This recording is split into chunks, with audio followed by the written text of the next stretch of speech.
But as I said before, they're going to try to control not only our guns, but they're going to try to control our transportation. Another example of this today, series of articles that Drudge is quickly picking up, and he's been key in terms of understanding, I think, showing people where this is all headed with self-driving cars and the loss of our freedom.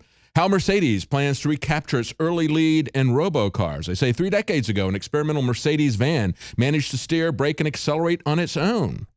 Well, it wasn't even that long ago that we saw that with the Michael Hastings murder, wasn't it? We said that at the time. We said Mercedes, even though they didn't have fully autonomous driving vehicles, they had more subsystems than any other car company at the time. And we had Richard Clark, he was formerly on the National Security Council. He was also the U.S. National Coordinator for Security, Infrastructure, and Counterterrorism. And he said there's enough systems there that you could kill somebody by taking over their car. He was the only person saying that of any authority. We were saying it, and they were calling us tinfoil hat conspiracy theorists. But that is a real concern. They say that they're positioning Mercedes, they're concerned about that, but understand it's not just Mercedes only. We just saw the CEO of Ford. They've been very, very profitable, Fields, who was taken out. Even though they were extremely popular, their stock was not doing well because Wall Street wanted them to focus on mobility, on smart mobility, on self-driving cars. And so they replaced a guy who was an engineer who was doing very well with a product line because they want to focus on renting the cars to you, on controlling all of your transportation. And today we have the CEO of Intel coming out and saying self-driving cars will double as security cameras. He said the benefits of having self-driving cars are they're going to be able to park themselves for you. Oh, that's great. That's exactly what I need because I can't park or drive a car on my own. But he says they're going to double as security cameras. We're going to be able to get them to find a license plate for somebody that we're looking for with an Amber Alert. They're going to find that quite rapidly. And then when they say, well, what about privacy? He says, oh, don't worry. We'll put limitations on it. We'll encrypt that data. We'll make sure that it's anonymous. It's not, we'll have to come up with some rules, but don't worry about that. Well, how are the rules working to protect us from our government spying on us? That's something that went back to the 1960s. That's why we had the hearings in the 1970s about the NSA and the CIA spying on Americans and tapping our phones. And they said, you're not going to do that. So they created the FISA Act, Foreign Intelligence Surveillance Authorization. Now they have violated that. Now we see that Obama and the FBI acted like high-tech Watergate burglars. That's what we're going to find out with the investigations into the Russian hacking.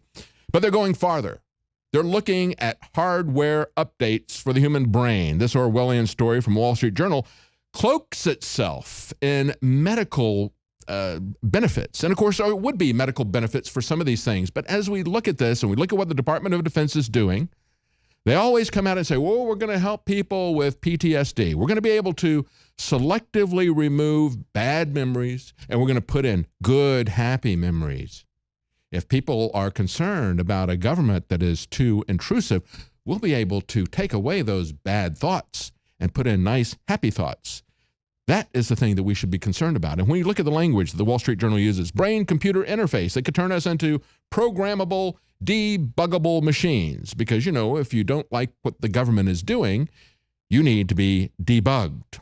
And now we have, for the first time, a politician in California, Gavin Newsom, one guy who is one of the biggest gun control nuts out there, among other things. I know him from that. I don't know the other issues that he's out there. But really, when we look at a Democrat solution to this, and unfortunately, we're not going to see, I don't think, a liberty-based solution. We're going to see a ham-fisted, crony, capitalist solution. Now, stay with us when we come back.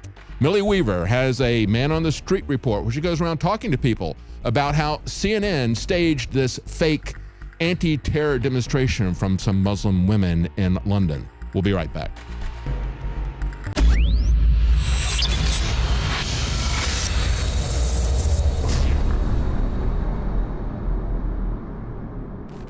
Electrify your day with Secret 12. It's like lightning in a bottle. We all have days in which we just can't seem to perform at the level we'd like to. InfoWars Life Secret 12 is designed to naturally energize your body and mind with 2 great tasting and super high quality forms of vitamin B12. Proper vitamin and nutrient intake is essential to keep your body functioning at optimum levels. The reality is, it's hard to take in the proper amount of vitamins we need each day with our modern diets. Secret 12 by InfoWars Life is an easy way to naturally naturally upgrade your vitamin B12 intake and support your body's natural systems. It pairs 2 forms of vitamin B12 into one explosive formula. Vitamin B12 supports healthy energy levels through red blood cell formation and aiding in the body's natural processes, but it also assists with many other functions of the body. Electrify your mind and body and take your health to the next level. Experience the power of Secret 12 at InfoWarsLife.com. That's InfoWarsLife.com.